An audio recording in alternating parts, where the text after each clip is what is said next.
Audio Jungle.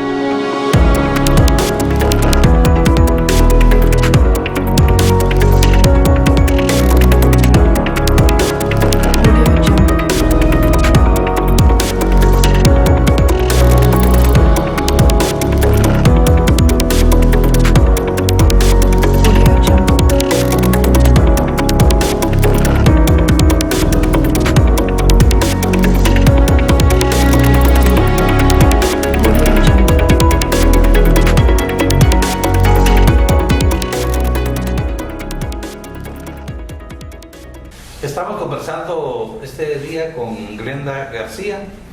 Glenda es una investigadora social, antropóloga, ha hecho algunos trabajos de investigación sobre el conflicto interno y bueno, tiene muchas vivencias y además ha acumulado mucha información sobre lo que pues piensa el guatemalteco respecto del enfrentamiento armado y las consecuencias que tuvo en la conciencia colectiva. Estamos hablando ya de que el conflicto armado interno terminó, digamos, en el 96. Han pasado casi 25 años desde que se firmó la paz y bueno, entendemos que vivimos una paz relativa en términos de que no existe ya una confrontación armada como la que existió antes entre una insurgencia armada y el ejército. Y al mismo tiempo pues, debemos hablar de una represión interna que hubo en los años anteriores en medio del enfrentamiento armado, que también ocasionó muchas desapariciones, muchos exilios, muchos asesinatos, muchos secuestros, cosas que ya a estas alturas hay mucha gente que pienso yo que ya no recuerda mucho o no vivió y entonces desconoce lo que pasó, ¿verdad? Y eso es peligroso porque si la gente no sabe lo que pasó, puede suceder y es importante que la gente conozca las consecuencias de un enfrentamiento interno, de un conflicto social, como lo que pasó en Guatemala, que fueron 36 años. Entonces, Glenda ha trabajado mucho esta investigación, sobre todo el tema de la memoria histórica. El tema de la memoria histórica es tan importante porque, como digo, mucha gente no sabe lo que pasó. Hay gente que tiene ahora 25, 30 años, conoce muy poco lo que pasó durante ese enfrentamiento. Y entonces eso es muy delicado porque, bueno, son cosas que pueden suceder. Hoy mismo se tiene el temor de que Guatemala vaya acercándose, se dice, a los años 80, es decir, que hay un retorno, un retroceso en la vida democrática que con todo y sus límites pues hemos vivido hasta este momento. Glenda, ¿qué es lo que has aprendido de tus investigaciones sobre el conflicto armado? ¿Qué es lo más relevante que tú has estudiado? Bueno, primero que nada, muchas gracias por el espacio para poder compartir aquí reflexiones en torno al tema de la memoria y la historia. Bueno, la pregunta es difícil porque son muchos aprendizajes. Quizás lo primero que me gustaría compartirles es que yo empecé, bueno, antes de ser antropóloga soy psicóloga de profesión de la psicología, pero particularmente de la psicología social. Y fue como psicóloga social que empecé a involucrarme como más directamente con procesos de memoria y de historia. Y un poco antes de eso ya tenía como una relación más a nivel político, digamos, con organizaciones que se preparaban para la firma de la paz. Organizaciones, por ejemplo, de quienes estuvieron en la resistencia, como la CPR, Comunidades Populares en Resistencia, o también organizaciones que desde el refugio, refugiadas en México, en la zona de Chiapas especialmente, se estaban organizando para volver a Guatemala. Todo esto cuando todavía no se había firmado la paz. Entonces mi mi contacto y mi trabajo y experiencias y conocimientos, creo que ahí es donde empiezan. Y especialmente luego ya para trabajar el tema de memoria y de historia, más ligado al acompañamiento psicosocial a las familias víctimas del conflicto en diferentes lugares del país. Entonces, creo que, o sea, son muchos aprendizajes, muchas experiencias, muchos conocimientos que he tenido pues oportunidad a lo largo de todos estos años de ir acumulando. Pero ese aprendizaje de contacto y relación cercana con las víctimas del conflicto es como lo que más atesoro, porque considero que desde la academia, digamos, pues podemos aprender mucho también y estudiar y tener muchos aprendizajes. Sin embargo, los aprendizajes que vienen de la relación humana y de las experiencias que mucha gente tuvo durante el conflicto, experiencias de todo tipo, tanto de haber vivido la violencia directamente, como de organizarse y resistir a la violencia, son muchos aprendizajes en ese sentido. Entonces, si se trata como de decir que es como el aprendizaje o la experiencia más importante, esa es la que más atesoro, la que más aprecio y la que me impulsa a realizar los trabajos que hago. ¿Será que la población ya superó el enfrentamiento armado a nivel psicosocial? ¿Sí? ¿Tú crees que las personas que vivieron el conflicto, pues, bueno, se han olvidado, ha transcurrido el tiempo y la gente cree que ya no tiene, digamos, ese problema de ser víctima del enfrentamiento? Pienso que hay diferentes posicionamientos y diferentes experiencias de todas las víctimas. Hay quienes decidieron de alguna manera desvincularse, por ejemplo, y no hablar, digamos, de lo que sucedió. No quiero decir olvidar, porque no considero que se olvide, que las experiencias traumáticas se olviden, pero sí distanciarse. Sí hay personas que decidieron distanciarse de esas experiencias y pues seguir la ruta o el rumbo de sus vidas, que está bien, es también como parte es una estrategia, digamos, un mecanismo psicosocial también para sobrevivir a la violencia, pensaría. Esa sería como una de los posicionamientos o de cómo las personas decidieron seguir sus vidas. Pero hay otro grupo muy grande de personas que no se han desligado de lo sucedido y de los traumas de la guerra, también por decisión política. Y aquí, por ejemplo, quiero referir a la cantidad de familiares que individual y colectivamente se han organizado y que han impulsado en Guatemala toda la agenda de justicia transicional. Entonces son familias y organizaciones de muchos lugares de Guatemala que deciden llevar adelante esta agenda de justicia transicional por la conciencia y el reconocimiento de que hay heridas abiertas que no se han cerrado, que no se cierran con el discurso del olvido y que entonces es un trabajo que ahí está, que está presente y que las familias llevan adelante. En los últimos años, pues como sabemos, quien pues sigue las noticias en esta dirección, están los juicios que se llevan a cabo en los tribunales de justicia de Guatemala, y son juicios que abordan temas de esas heridas que están abiertas.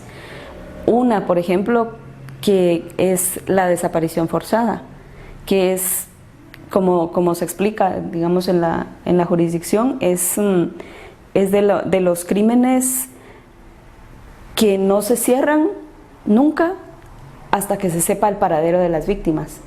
Y entonces eso significa que las familias, hasta que no sepan dónde están sus familiares, esa herida va a estar abierta, va a estar presente y va a ser un camino, una ruta que seguir. Entonces, pues eso, hay como varias posturas, varios posicionamientos de quienes vivieron la guerra de forma directa en el pasado. Y por otro lado, tal vez por último decir que una reflexión importante es que a nivel de la sociedad en general, consideramos para involucrarme, ¿verdad? No porque yo personalmente lo sienta así, pero se considera a nivel general de la sociedad que porque a partir de que no se vivió de forma directa la violencia, como si la sociedad no hubiese sido afectada, entonces también hay un distanciamiento, poca empatía, digamos, en relación a lo vivido durante la guerra. Entonces, bueno, si a mí no me pasó o si a la familia cercana no le pasó, pues no pasó nada, ¿verdad? Y cuando que todos los hechos del conflicto nos afectan a toda la sociedad y explica en muchos sentidos por qué estamos como estamos, socialmente, políticamente en Guatemala, ahora, hoy, ayer. Eso sería una repercusión entonces de esos años que se vivieron. El conflicto es un hecho, pero se quiere ocultar porque las nuevas generaciones no lo conocen. Somos un país sin memoria histórica. ¿Consideras tú que somos sin memoria histórica y que lo que nos ocurrió tiene una repercusión directa a cómo estamos ahora como sociedad? Como país pienso que no somos un país sin memoria, en tanto que existen todas estas organizaciones y todas las familias y grupos que incansablemente y con una fuerza admirable mantienen el tema de la memoria y la historia. Entonces, decir que somos un país sin memoria, quizás caeríamos en el error de desconocer todas esas luchas y acciones de estas organizaciones que, como decía, incluso las han llevado a los tribunales. Entonces, para responder, pero no generalizar a qué es el país, sí decir que una buena parte del país no tiene memoria histórica y que eso mucha responsabilidad de que la memoria y la historia no se aborde viene de decisiones políticas de los gobiernos de los últimos años, particularmente desde el gobierno de Otto Pérez Molina, cuando empezaron, como retrocediendo un poco más, cuando la Comisión para el Esclarecimiento Histórico presentó su informe en febrero del 1997, en una de sus recomendaciones plantea el abordaje de la memoria de la historia y de continuar las investigaciones sobre los hechos del pasado. O sea, el informe de la comisión era como el gran informe que de forma general mostró lo ocurrido durante la guerra, pero también en las recomendaciones pues pide que el gobierno continúe con el gobierno de las entidades, la universidad, por ejemplo, la Universidad de San Carlos particularmente, que continúe con los temas de las investigaciones relacionadas con memoria e historia. Y en ningún momento se ha desarrollado una política seria en relación al tema desde los gobiernos. Y luego, con la llegada del gobierno de Pérez Molina, lo poco que se estaba implementando y que se había empezado a fortalecer, lo fueron debilitando, hasta el punto de que hoy, por ejemplo, el Programa Nacional de Resarcimiento pasó a un ministerio donde seguramente está olvidado. El gobierno, en relación al Ministerio de Educación, tampoco ha asumido, y de hecho en algunos casos ha prohibido que se hable del tema de memoria histórica. Entonces es como para equilibrar, digamos, el tema entre de quién es la responsabilidad, si de la sociedad a secas o de la sociedad en esa combinación con gobiernos que no asumen políticamente este tema de la memoria y de la historia, y que no lo asumen conscientemente, también como una decisión desde su postura, como una decisión política también, porque pues el gobierno de Pérez Molina, cuando él es corresponsable de políticas de terror en el pasado, lógicamente no va a estar interesado en apoyar políticas que hablen y que trabajen en torno a la memoria y la historia. Entonces es una combinación, ¿verdad?, de muchos factores que hacen que la memoria y la historia sea tan débil en general en el país. ¿Será que el conflicto interno repercutió tanto en la actitud colectiva de silencio, de conformidad, de aceptación, de indiferencia? ¿Será que dejó tanto miedo en la sociedad? ¿Será esa la causa de que el colectivo tenga poca reacción frente a injusticias que se cometen actualmente? En parte seguramente sí, porque hubo desde la psicología social hablamos de la ruptura del tejido social, que todo el terror, la violencia, todo lo vivido afectó de alguna manera a ese tejido. No, tampoco con esto se quiere decir que antes del conflicto todo era maravilloso y como decir que todo estaba bien, no, porque sabemos que no es así, pero la violencia sí afectó ese tejido social, lo que había de tejido social, y luego cuando hablamos de ruptura del tejido social, uno de los factores es, por ejemplo, la desmovilización, digamos, para referir aquí el tema de que las personas se desvincularon de sus familias, de sus comunidades, de procesos colectivos, y se desvincularon naturalmente porque había acciones concretas. Bueno, por ejemplo, la persecución, las amenazas, el exilio. Entonces, de forma obligada, la gente se desligó, digamos, por eso decía, se desmovilizó en el sentido de ese desligarse de procesos que tal vez sí en los que estaba o que tenía en su momento, porque no, también aquí como agregar que no todo durante el conflicto fue grupos insurgentes y ejército, sino que también por eso el conflicto en Guatemala tiene esas complejidades para comprenderlo, porque había una cantidad de organización social, política, de mucha gente que no necesariamente estaba involucrada con grupos insurgentes, sino que era genuinamente organización social y política que fue señalada de subversiva, que fue acusada y que entonces al ser acosada y perseguida pues se desintegró.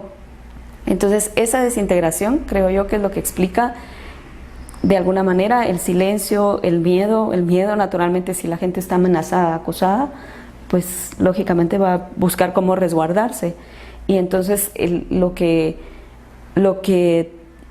posteriormente y hasta la actualidad nos trae es justamente quizás ya no miedo como el miedo a la represión que había en aquel momento, pero sí cierto cuidado, quizás como cierta una limitación y cuidado para organizarse con más libertad, quizás, y también se genera esa indiferencia hacia lo que está sucediendo en el país, que es lo que vemos como actualmente. O sea, vemos toda la problemática que vivimos en el país, social, política, económica, los abusos, todo el tema de la corrupción, y de la mayoría de la población lo que hay es indiferencia.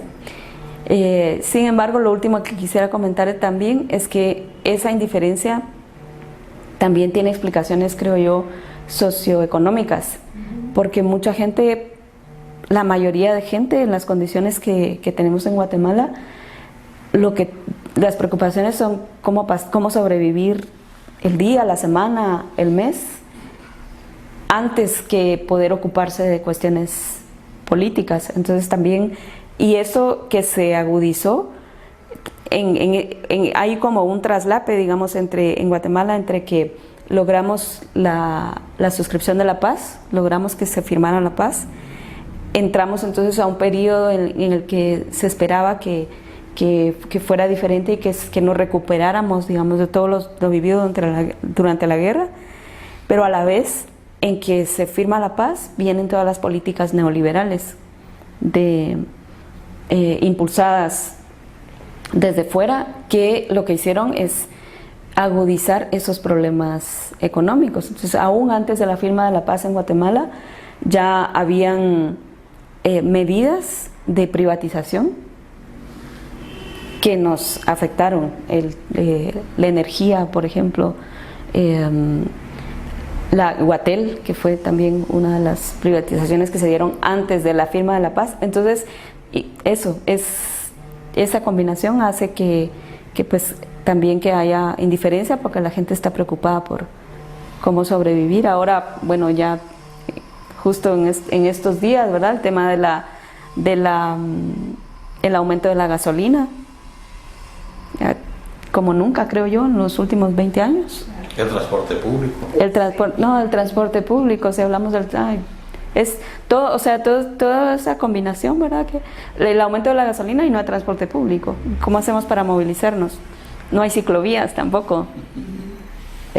O sea, últimamente tú trabajaste una investigación sobre el periodismo en los años 70, ¿verdad? Sí, pues con el tema de las investigaciones, lo que yo he procurado hacer es vinculado a este trabajo de acompañamiento psicosocial, que fue donde empecé realmente los temas de investigación en memoria e historia. He procurado mantener esa línea dentro de mis trabajos, porque también la investigación como académica, digamos, la investigación me gusta, en general me gusta, y entonces ha sido como una decisión personal, política, el llevar los temas de memoria e historia a las investigaciones. Y las he trabajado en coordinación con algunas unidades académicas, particularmente con la Escuela de Ciencias Psicológicas y la Escuela de Ciencias de la Comunicación. Con estas dos escuelas trabajé 3 investigaciones, y la última justamente fue con la Escuela de Ciencias de la Comunicación, que al tener ese vínculo con la escuela me planteé trabajar un tema que fuera como de interés mutuo, el interés mío de investigar temas de memoria e historia, y un tema que para la Escuela de Ciencias de la Comunicación, por la historia, también resultara como no solo en un tema de interés, sino en un aporte, digamos, a la historia del periodismo en Guatemala, y en general, parte de la historia del periodismo es toda esa historia de terror y de violencia, de persecución, de amenazas que periodistas han vivido desde los años 70 para acá.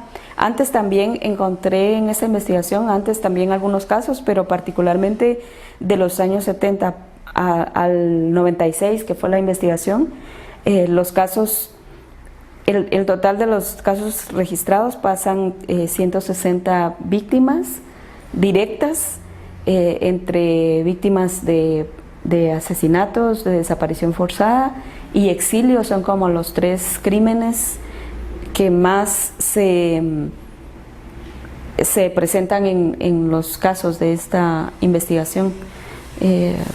Y sí, bueno, esa investigación la realicé el año pasado, y ahora esta es la primera oportunidad por estos medios de compartir también parte de esta investigación.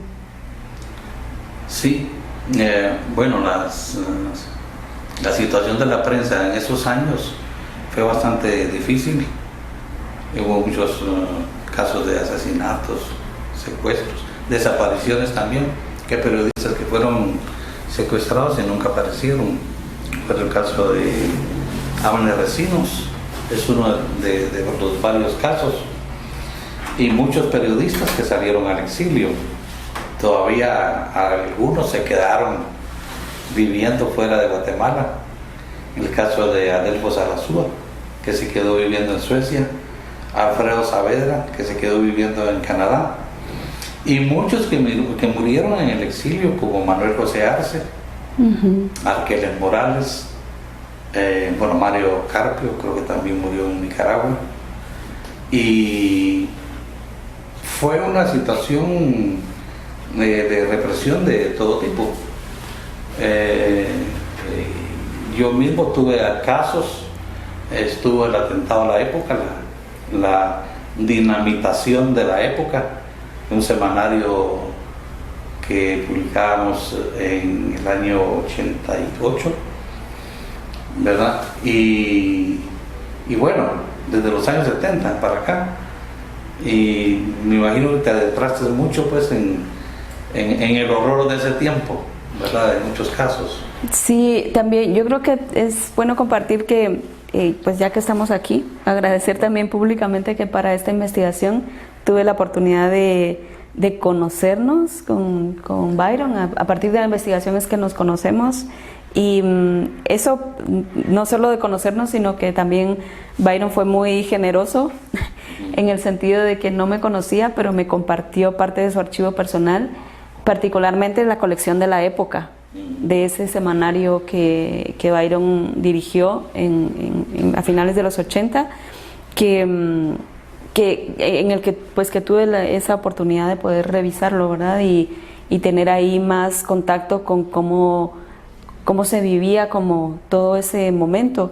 Y yo encuentro con todo lo que fui viendo del semanario de la colección, que son 16 números en total que se produjeron entre febrero y junio de 1988, y al verlo con el tiempo, digamos desde acá para allá, es como un estado de la cuestión, vamos a decir, de esos meses, de ese tiempo y de esos años, bien importante para conocer cómo se vivía el momento. Y hay un parte de la investigación ahora que pues toca como ver cómo devolver y socializar y dar a conocer lo encontrado. Parte de ese trabajo es que estoy haciendo gestión para que logremos digitalizar la colección de la época y que pueda ser como de acceso libre, público, en línea, para que estudiantes, especialmente de la Escuela de Ciencias de la Comunicación, puedan como interesarse en abordar y profundizar en algunos de los temas que la época abordó en su momento, que son muchos temas bien interesantes, porque no eran temas solo en la línea de las cuestiones políticas que estaban sucediendo en el momento, sino va también hasta cuestiones culturales bien interesantes. Entonces, por eso es que quisiera que ojalá sí podamos como cumplir con esto de digitalizarlo como una de las devoluciones de la investigación, para que se conozca. Y lo otro bien preocupante, que fue parte de la historia, bueno, Byron tiene la memoria de todo lo que ocurrió con el sector del periodismo en esos años, y la memoria y las vivencias, ¿verdad? Desde el trabajo hasta las experiencias personales que vividas, traumáticas también. Y lo interesante también de compartir en esto es que lo que ocurrió con la época y con los otros medios y con parte de la producción periodística y del trabajo de periodistas, locutores, etcétera, es que dentro de la investigación documenté 24 casos, la mayoría de asesinatos que ocurrieron entre mediados y finales de los años 80, es decir, cuando ya teníamos el gobierno civil de Vinicio Cerezo Arévalo. Entonces, eso también es importante de contarlo, porque también se esperaba en su momento que con el gobierno civil bajara, ¿verdad? Y empezara como a restablecerse también el contexto nacional, político, pero no fue así. De hecho, lo sucedido con la época con Byron en lo personal y con muchos otros periodistas ocurrió en esos años. Vamos a seguir hablando de esto, vamos a tener un corte y regresamos.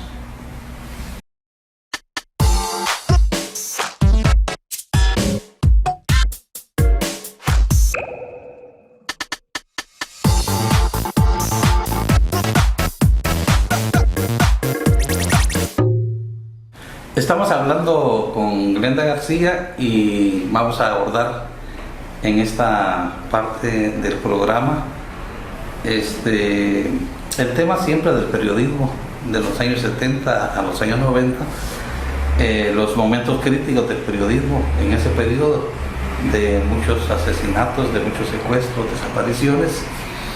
Y bueno, comentábamos antes de finalizar el segmento anterior que cómo es importante, o era muy importante, que los estudiantes de periodismo de las distintas universidades, cómo hacer para que conocieran más a fondo, más en detalle, con todo lo que sucedió en ese momento, porque yo creo que los periodistas jóvenes deben saber lo que pasó en ese periodo de la historia de Guatemala, porque pues se corre el riesgo de que se puedan repetir esos hechos, ¿verdad? ¿Cómo hacerlo? Esa es la gran pregunta. Sí. ¿Cómo interesarlos o cómo proyectar tu investigación? Sí, bueno, gracias por la pregunta. Yo tengo pues muchas ideas y mucho interés de seguir moviendo el tema, por eso este espacio es para mí muy importante y se los agradezco, porque pues es una manera como de llegar y contar que la investigación está ahí y que todavía hay como que la investigación tiene muchos recursos para poder compartir y para seguir hablando del tema. Y en cuanto a estudiantes, por ejemplo, yo encontré que hay como tesis, hay pocas tesis, muy pocas tesis que abordan el tema. Un trabajo que encontré que sí recupera una buena cantidad de información de los hechos cometidos contra periodistas fue un libro del Arzobispado de Guatemala que se llama "Y la verdad nos hará libres". Este libro, junto con la Comisión para el Esclarecimiento Histórico, la época, entrevistas que realicé y otros datos fueron fundamentales para trabajar la investigación. Entonces les compartía que la investigación ahorita tiene como la base necesaria para seguir profundizando en otros temas. En un año, la verdad es que es difícil como tener todo, pero está bien para por lo menos tener la base de información. Y para mí la base de información fue justamente buscar toda esta bibliografía, todas estas fuentes de información para trabajar una base de datos que nos diera como la información más importante, digamos, de lo que ocurrió contra periodistas. Entonces ahorita tenemos la información de la base de datos, que son 169 casos, 161 hombres y 8 mujeres, y la base nos da la oportunidad de ver como las profesiones, en el sentido de si era periodista, si era locutor, si era editor, fotógrafo, todo, como los cargos, las profesiones o las especialidades y los que tenían. Y una de mis miradas para lo que todavía queda por hacer, y ahí es donde espero yo ir conectando con estudiantes y coordinar, ¿verdad?, con la Escuela de Ciencias de la Comunicación para conectar en esa dirección, es que estudiantes se puedan interesar en las historias. Entonces, a partir de tener los datos, ahí se puede recuperar muchas historias. Y yo, en mi interés con la investigación y en mis deseos de que se pueda trabajar, visualizo cantidad de libros que se pueden trabajar ahí, que estudiantes podrían trabajar al hacer investigación. Por ejemplo, lo que compartíamos, la historia del sindicato, cómo estaba conformado el sindicato, quiénes eran, qué pasó con ellos, qué hicieron de sus vidas, si continuaron o no con el periodismo, lo dejaron, o qué otras cuestiones crearon, o sea, mucha Bueno, historia. ese sindicato peleó el primero y creo el único salario mínimo que ha habido para los periodistas en Guatemala. Sí, toda esa historia que se podría contar así como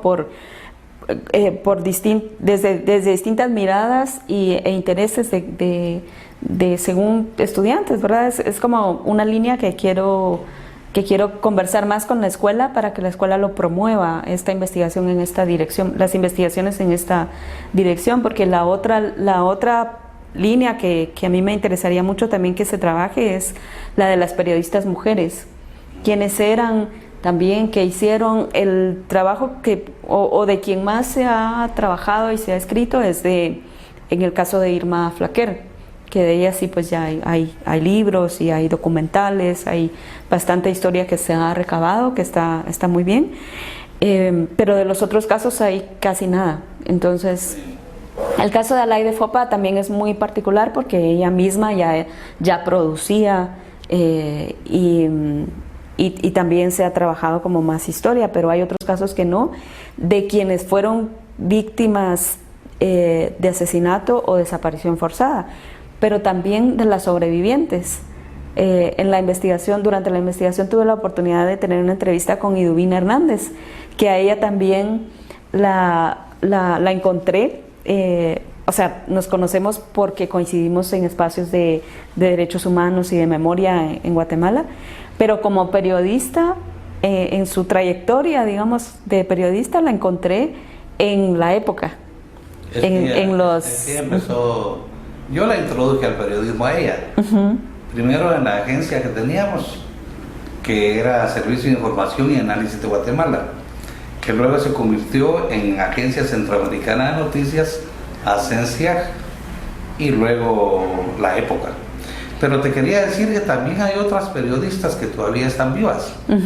Por ejemplo, por ahí debe andar René Flores, que estuvo en exilio.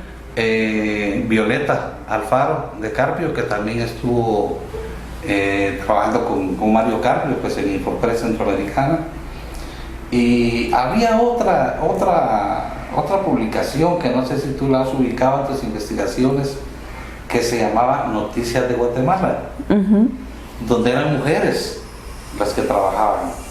Todavía me recuerdo yo de una de ellas, no sé si ella lo coordinaba, si no me equivoco se llamaba Noel Thomas, que creo que era norteamericana. Megan Thomas, sí, ¿verdad? Ella, bueno, también sí, claro, hubo mujeres, y eso es de las que yo me recuerdo, pero no cabe duda que habrá habido otras. Sí, entonces esa, por ejemplo, puede ser como otra línea de investigación en la que seguir profundizando y abordando. Por eso les decía, yo veo como varias investigaciones ahí y varias producciones que se pueden trabajar, pero claro que eso requieren varias cuestiones, ¿verdad? En primer lugar, el interés de querer seguir investigando, de querer trabajar en las investigaciones. Pero digamos que aunque no de parte de estudiantes tal vez no se mostraría tanto interés, yo creo que si la escuela, por ejemplo, lo promueve, puede despertar el interés, y eso es como uno de mis deseos, ¿verdad? De invitar, de promover a que se trabaje más investigación, porque sí hay bastante, con esa base que ya tenemos, sí hay como varias líneas que se pueden seguir en investigaciones para seguir trabajando memoria, y hay una parte que también es importante de abordar, y es el tema de la libertad de expresión, que bueno, ahora se está como colocando y debatiendo de nuevo el tema, justo por la represión que actualmente se está viviendo, ¿verdad? para el periodismo. Pero el tema de la libertad de expresión como tema también es otro tema de investigación bien importante, porque en el fondo la investigación, antes de que terminemos, contarles cómo se titula para dejarlo en el ambiente. La investigación la titulé Los medios en guerra, represión, censura y autocensura de los medios de comunicación en Guatemala entre 1970 y 1996. 1970 porque parte del asesinato de Zarco, de Isidoro Zarco, que fue en 1970, y es un caso que se vincula con una de las organizaciones insurgentes, y el 1996 porque fue el año de la paz, y también porque hay casos que ocurrieron de asesinatos que ocurrieron en ese año de la paz. Entonces esa fue como las razones de por qué elegir ese periodo. Y entonces el tema no es, que está incluido en la investigación, no es solamente la cuestión de documentar quiénes fueron las víctimas y dar esos datos, que ahora que ya la investigación cerró, pues ya tenemos todos esos datos, sino también discutir por qué. No hay, por supuesto, no hay argumento ni explicación de, por ejemplo, el cometer los asesinatos o la desaparición. No debe haber como argumento para que esos crímenes se cometan, pero sí explicar qué sucedía en el contexto y en la historia que llevó a la represión a esos niveles. Y ahí es donde encontramos el tema de la libertad de expresión, ¿verdad? Que en los últimos años también estamos viendo nuevamente que cuando periodistas sacan temas al debate público, temas que son delicados a nivel de la política nacional y de las políticas públicas del Estado de Guatemala, entonces viene de nuevo la represión. Y lo que refleja eso también es el tema del Estado débil que tenemos en relación a democracia.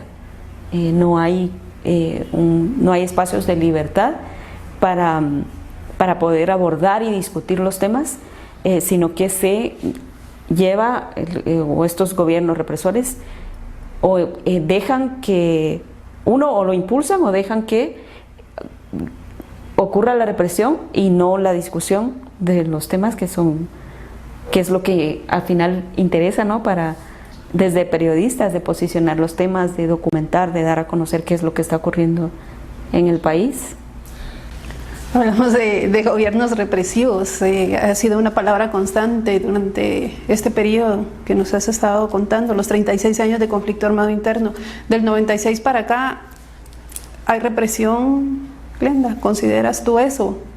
Sí, y si nos ubicamos solamente con el tema del periodismo, sí hay actos de represión, especialmente para quienes se dedican al periodismo. Ahí podríamos entrar a otro debate, pero no sé si vamos a tener tiempo con el tema, por ejemplo, el periodismo a nivel local, de personas que se dedican al periodismo, que han denunciado, por ejemplo, los casos de las mineras y que defienden los territorios en sus municipios. Son como los casos más recientes que tenemos de represión contra los periodistas, porque están denunciando y defendiendo sus derechos al territorio ante la imposición de estas mineras que tienen el respaldo de los gobiernos. Entonces sí tenemos esos casos, y de prensa comunitaria también. Bueno, el último caso o de los últimos casos también que vimos de Sonny Figueroa y Marvin del Cid, por mencionar como puntualmente casos que están ocurriendo al día de hoy de represión política de estos gobiernos represivos, como usted lo dice. Sí, incluso hay un caso reciente de un periodista en Puerto Barrios que fue asesinado porque estaba investigando el saqueo del Jade en el Oriente. Entonces, sí, bueno, yo creo que en aquellos tiempos de la represión, yo tuve dos de mis experiencias que quiero entre paréntesis mencionar. Fueron los dos semanarios. Yo publiqué un semanario en 1977, ¿sí?, que se llamaba Pueblo, y en 1988 que era el semanario La Época. Pero yo lo que quiero resaltar es que esos periódicos se volvieron peligrosos porque también se volvieron muy populares. porque en, digamos, la época cuando nosotros sacamos el último número, ya ese último número, si no me equivoco, nosotros ya sacábamos como 16,000 ejemplares, ¿verdad? Y para ese momento era una cantidad fuerte, porque, digamos, por decir algo, el diario La Hora, si mucho llegaba a circular unos 10,000 ejemplares diarios. Entonces, un semanario que en ese momento circulaba ya 16,000 se convertía en un peligro, pues. Incluso yo me recuerdo del editorial de un diario, no sé si tú viste ese editorial, Glenda, que en ese editorial de ese diario se dice que era tiempo de detener ese medio de orientación socialista, dice, ¿verdad? Y el semanario del año 77, que era un semanario un poco más fuerte que la época, porque en los años 77 empezaba el plan de los mil días, que era un plan de asesinatos políticos, ¿verdad? Era un programa de asesinatos políticos que se denunció, que se publicó en ese semanario. Entonces, igual, ese semanario Pueblo, el último número de ese semanario, también se tuvo que hacer un tiraje extraordinario, porque fue cuando mataron a aquellos estudiantes Robin García y Leonel Caballeros, que en la época publicó el cadáver de uno de ellos en la portada, y el titular decía: y lo mataron a martillazos. Entonces ese tiraje hizo que el periódico circulara bastante, pues, y no sé si circuló más, porque también, pues, el semanario Pueblo fue imposible seguirlo editando, ¿verdad? Porque bueno, la época fue silenciado de forma muy violenta, pero en el caso del semanario Pueblo y además fue una condición muy extraordinaria, porque por la amistad y por mi trabajo en Estudio Abierto, específicamente con Mario Solórzano, porque Mario tenía mucha amistad con Lauro García, y fue en ese momento. Entonces se entrevistó con nosotros el jefe del Estado Mayor presidencial de ese tiempo, y él concretamente a mí me dijo: mire, o es el semanario o es su vida. ¿Verdad? Entonces es importante, pues, el periodismo de esa época, no tanto porque se cuente simplemente quiénes digamos, fueron valientes en ese periodo, sino porque en ese periodo, pues, el periodismo también no éramos los únicos. En radio había muchos noticieros, sí, sí, que eran combativos, que denunciaban. Ya no es como ahora, pues, ¿verdad? Pero en ese tiempo, Oír lo Independiente, Guatemala Flash, Carta Informativa, había muchos medios, y todos eran, porque la realidad que se vivía también exigía un periodismo de ese tipo, pues. Sí, muy difícilmente un periodismo se sustrae de esas realidades cuando son tan escandalosas, pues. Sí, aprovechando esto que comparte Byron ahora, en la investigación, por ejemplo, el siguiente grupo, digamos, de víctimas, después de periodistas, son locutores.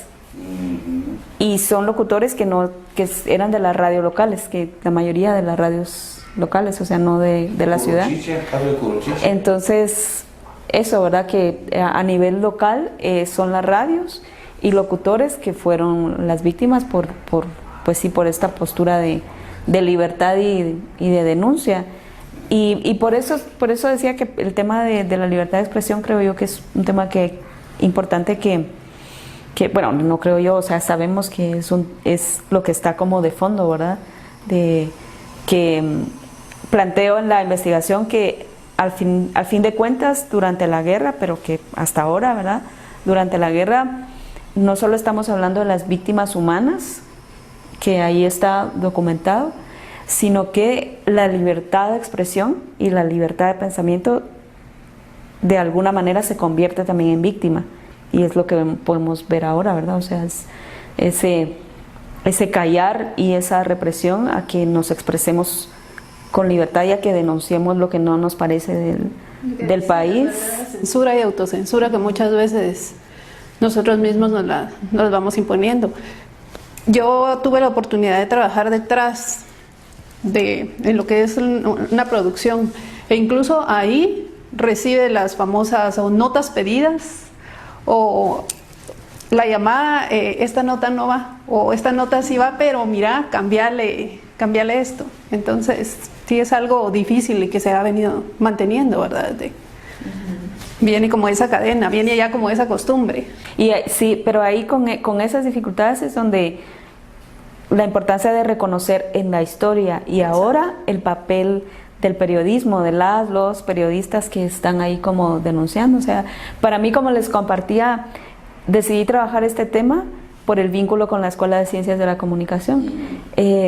Antes creo que no lo habría pensado, ¿no? O sea, tengo como mis líneas de investigación, pero creo que nunca si no hubiese tenido como esa relación con la escuela desde como docente, con la Escuela de Ciencias de la Comunicación y querer trabajar la investigación con el aval de la escuela, creo que no hubiera pensado el trabajar el tema de los medios de comunicación, y al trabajarlo, entonces yo misma tengo como más reconocimiento y admiración por todo el trabajo del periodismo.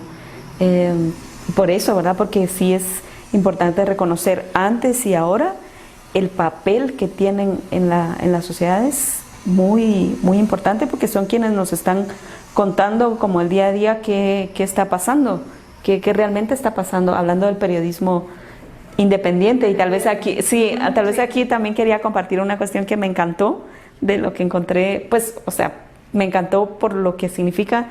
En la entrevista con Iduvina yo le preguntaba, justo hablando, porque como en ese momento se crearon varios medios de comunicación, ¿verdad? Ya mencionamos La Época, Pueblo, La Nación, y están los otros medios que surgieron como Serigua,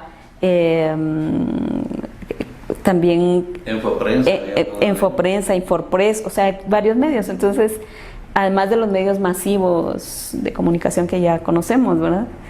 Entonces yo le preguntaba a Iduvina qué consideraba, si eran medios independientes o medios alternativos, cómo los nombramos, cómo los llamamos.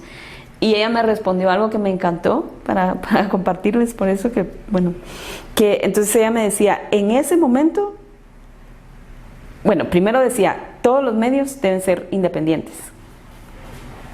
Pues por el tema de, pues sí, tener libertad de expresión, de pensamiento, y entonces en ese sentido todos los medios son independientes, o deberían ser independientes.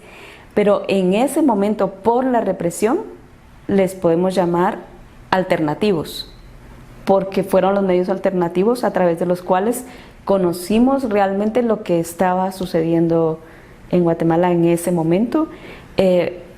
Entonces es eso, son alternativos o independientes, pues dependiendo del momento, y en ese tiempo como medios que decidieron defender su libertad de expresión, pues sí, ubicarlos como alternativos, aunque lo independiente es lo que debería prevalecer y estar siempre como parte de la creación y de la producción de cualquier medio. Entonces, sí, eso fue muy importante. ¿Y qué medios, aparte de estos que hemos mencionado, encontraste que fueron cerrados por represión? Hubo otros, ¿verdad? Yo me recuerdo noticieros. Estuvo el que se llamaba 7 días, me parece. Aquí el Mundo, que estaba relacionado, sí, con el tema de Aquí el Mundo, como además de La Época, después también vino lo del siglo XXI, y ahorita no tengo como todos en memoria, pero sí varios, o sea, Y además la pregunta me lleva a lo siguiente, y es que algo que también está en el informe es, no fue, o sea, los medios, todos los medios que en general fueron víctimas porque sus profesionales, sus trabajadores sufrieron algún tipo de represión, ¿verdad? Pero además, o sea, por ejemplo, la época fue víctima por la represión contra Byron, contra uno de los fotógrafos que aparece ahí como violencia vivida directamente, digamos, como persona. Pero además, la época como medio también fue víctima por el atentado. Y así podemos encontrar entonces otros casos donde los medios como institución, vamos a decir, fueron víctimas ya sea por atentados, por amenazas directas que recibió el medio para cierre de medios. Hubo, creo que, si no estoy mal, 11 casos de medios que fueron cerrados en ese momento. Eso es impresionante. Sí, bueno, yo recuerdo La Nación, que era un diario de circulación nacional, si no me equivoco, cerró a raíz del asesinato del director Roberto Quiroz Lemos. Nuevo Diario también desapareció a raíz de lo sucedido con Mario Solórzano Sopa. Creo que lo continuó como director un tiempo Guillermo Pucéis Álvarez, que creo que fue el último director que tuvo, pero que no sobrevivió pues a la represión. Y bueno, hubo muchos medios que bueno, con La Nación también murió un diario que circulaba en las tardes, creo que se llamaba, si no mal recuerdo, se llamaba La Tarde o La Noche. La Tarde. Que circulaba en periódico La Tarde. Precisamente, sí. Y bueno, y muchos medios que ya no, digamos, desaparecieron por la represión, sino porque no pudieron dar ese salto a la nueva época, digamos, a los cambios, ¿verdad? Como el Diario Imparcial, por ejemplo, ¿verdad?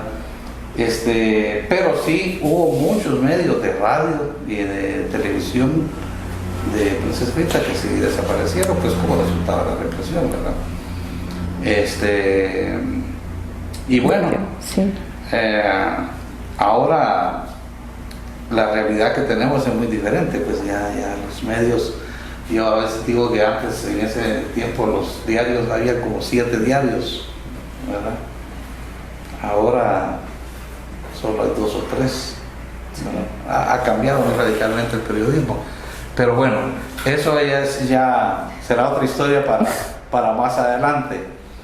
De momento, pues esperamos que la investigación esta sobre el periodismo se traduzca en algo tangible, como decías, digitalizar la época. Yo pienso que sería importante. Yo recuerdo cuando dinamitaron la época, que yo me fui para Costa Rica y fui a visitar al director del diario La Nación de Costa Rica, que no sé si todavía vive, es Eduardo Uribarri, que me dijo: ese periódico de comunista no tiene absolutamente nada.